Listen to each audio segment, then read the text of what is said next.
Okay, good morning. So as promised, I said I would make another video on the worksheet for the learning objectives Mitosis Part 2.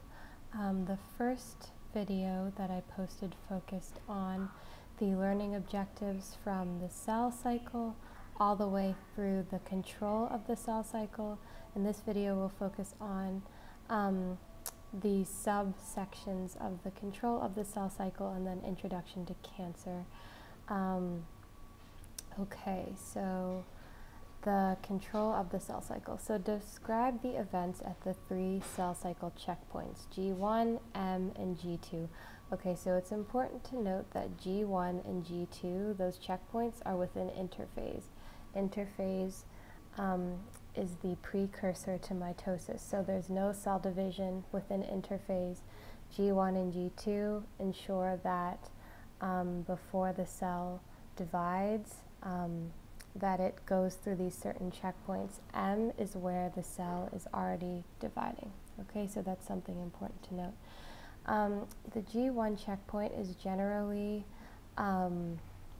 regarded as the most important checkpoint in interphase because it's called what's called the restriction point. So if the cell does not receive a go-ahead signal from this G1 checkpoint, it will be sent to the G0 phase, which I discussed in the last video. The G0 phase is just where no cell division happens.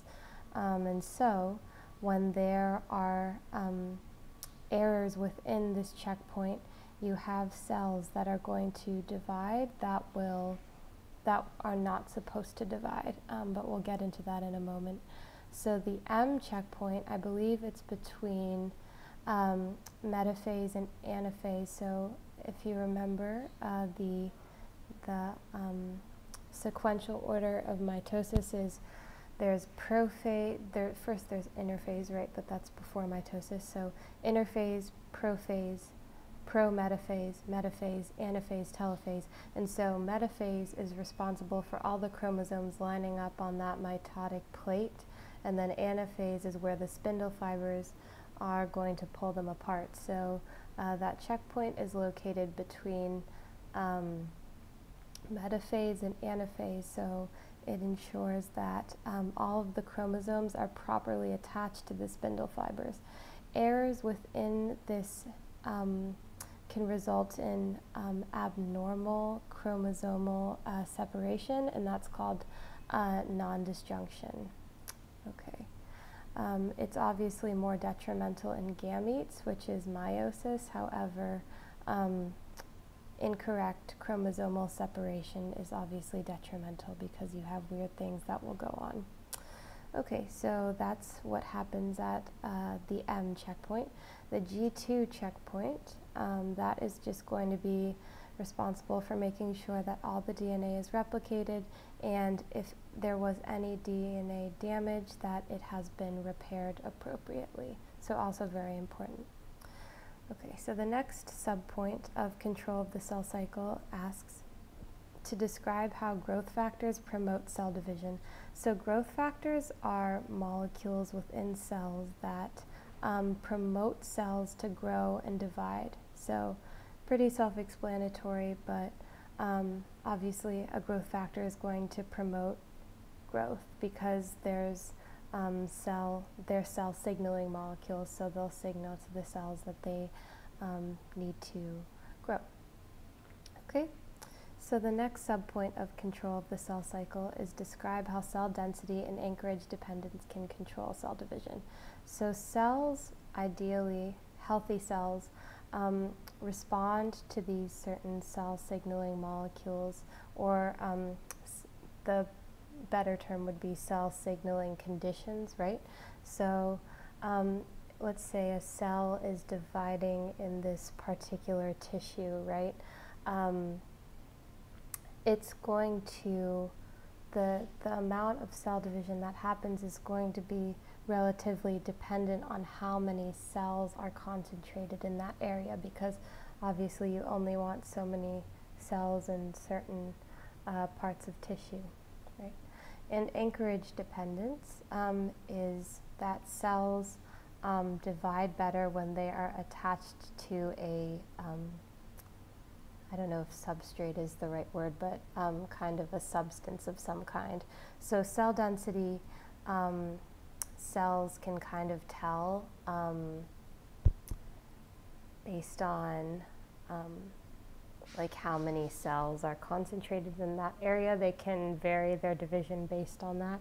And anchorage dependent cells just divide better when they're attached to a substrate or kind of a substance of some kind. Okay, so that moves us on to introduction to cancer.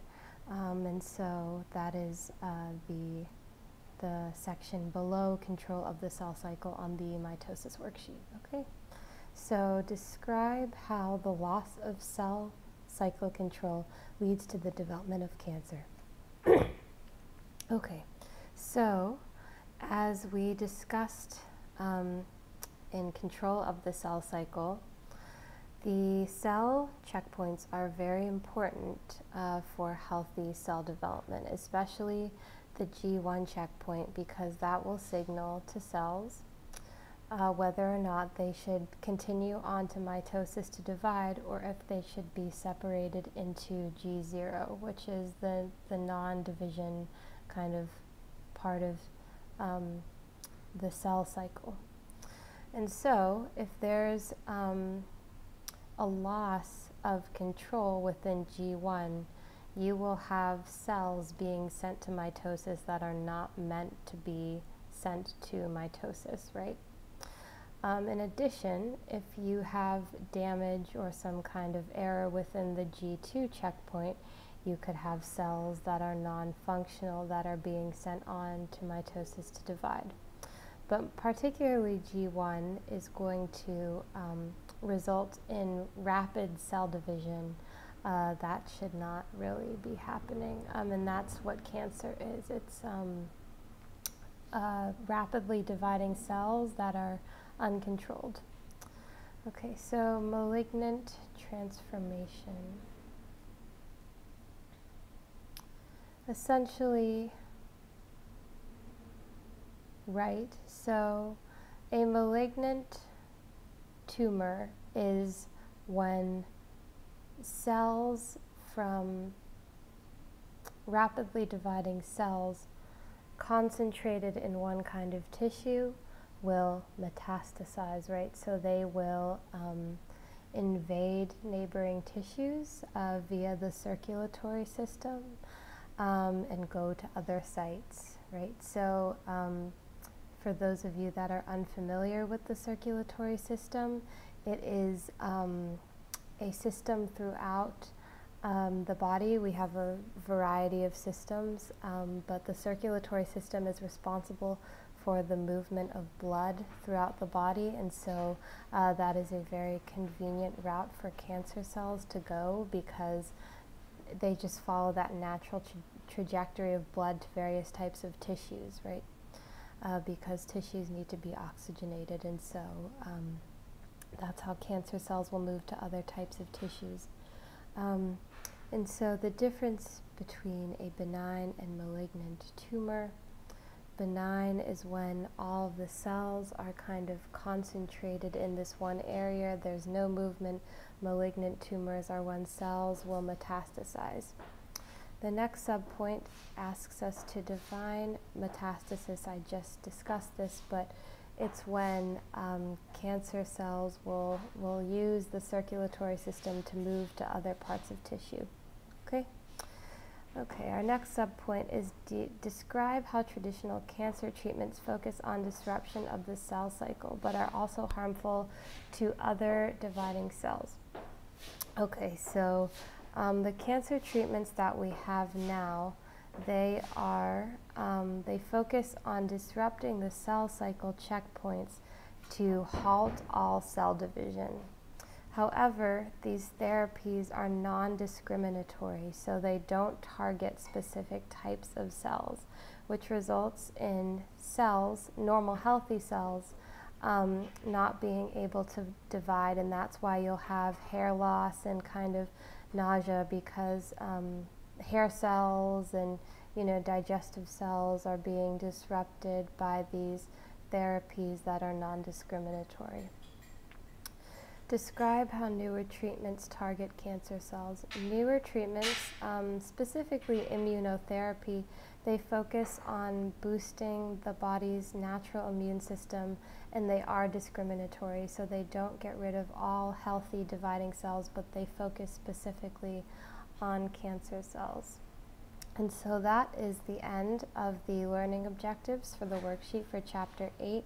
If you have any questions about anything I've said, please feel free to shoot me an email.